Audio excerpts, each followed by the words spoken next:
სარჯოლაძემ კიდევ ერთხელ დაარწმუნა დღეს საზოგადოება, რომ ეს არის მატყუარ ადამიანი.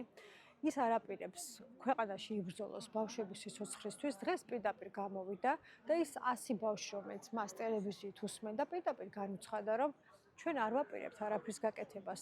ჩვენ ვერ დაგეხმარებით, შევგვეთ ბედს და თქვენი დღეები არის დათვლილი. იმის მაგივრად, რომ ეს ადამიანი გამოსულიყო და ის 4 მედიკამენტი, როგორც იქნა და ამ მედიკამენტების სახელწოდებები დაისწავლა, ესაუბრა მათ დადებით მხარეებზე.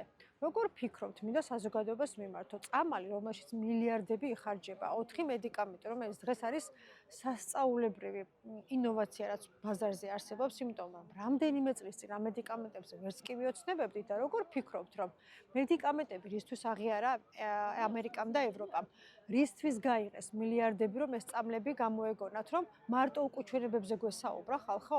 ეს მედიკამენტები არის ინოვაციური, რაც ამ დაავადებას გადაავადებს და ეს უკვე თითქმის დამარცხებაა. როდესაც ჩვენ ვიგებთ, რომ შეგვიძლია ჩვენი შვილების სიცოცხლე 10-15 წლით გადავავადოთ, ეს არის ხალხო მშობლისთვის სასწაული.